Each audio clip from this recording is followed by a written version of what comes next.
tu ngapak pak kau lah tahu loli tahu loli tu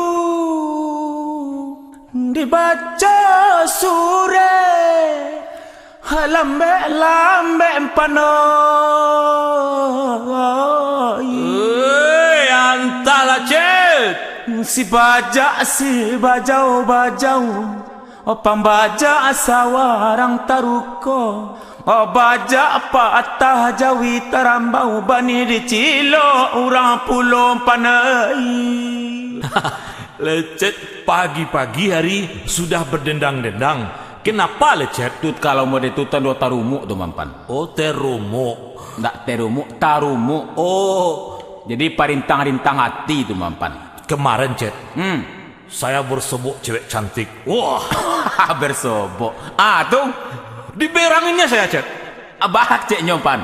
Dia kan bertanya, minta tolong sama saya. Undi kalau minta tolong tu kambu agian pan. Lah keraju ambu tu mah. Dengar sama lecet dulu. Berani minta. Enggak, dia minta tolong carikan jodoh.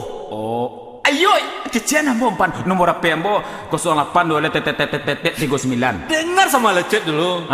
Dia minta tolong carikan jodoh kriterianya. Laki-laki enggak suka merokok, enggak suka berjudi. Enggak suka selingkuhan. Oh, sama bulan Ramadan ambo ada nyoman. Tu puasa ambo kasado empan. Saya jawab cek. Kebetulan saya punya. Kebetulan anak saya 5 tahun pas kriterianya begitu, enggak suka merokok, enggak suka judi, enggak suka selingkuhan. Diberanginnya saya cek. Kalau 5 tahun anak tampan tentu yo nak bisa merokok, ndak bisa berjudi, ndak ikut segala macamnya bodoh baru. Kalau bodoh anak tampan tentu keturunan dari tampan. Lecet. Sudah berdendang lah lecet lagi. Ngotul lah tahu loli dulu tu. Sabab badan tabi manuang panai mato jatuh badarai. Awak pulang kasu diguluang, orang rumah maluluang minta cara yang pandai. Antara cedek. Santai.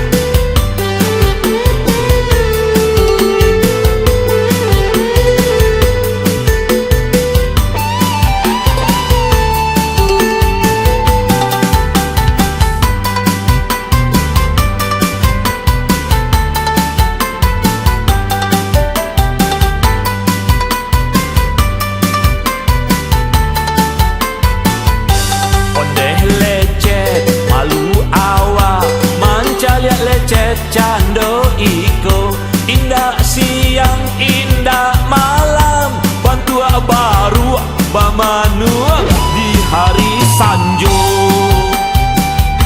Sabah badan tapi iman nuang ayam matompan raso bagarai.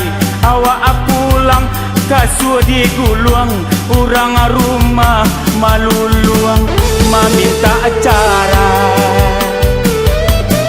Rumah sakinan di tarata, orang baru di hari malam.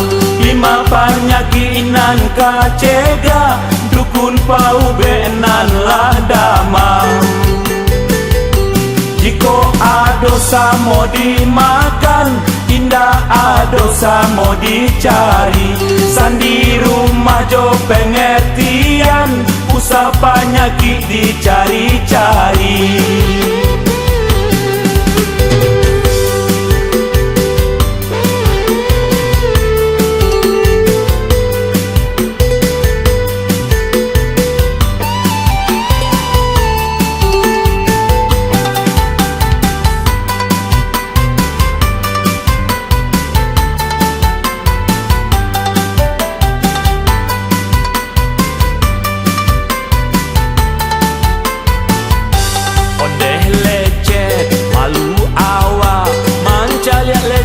Cando iko indah siang indah malam bantua baru bamanua di hari sanjo. Sabab badan tapi iman nuang ayam matompan raso badarai. Awak pulang kasu diguluang urang rumah maluluang meminta acara. Masakinan di tarata, orang baru be di hari malam. Lima panyakinan kacega, dukun pau benan lah damang. Jiko ado samo dimakan, indah ado samo dicari. Sandi rumah jo pengertian, usah penyakit dicari-cari.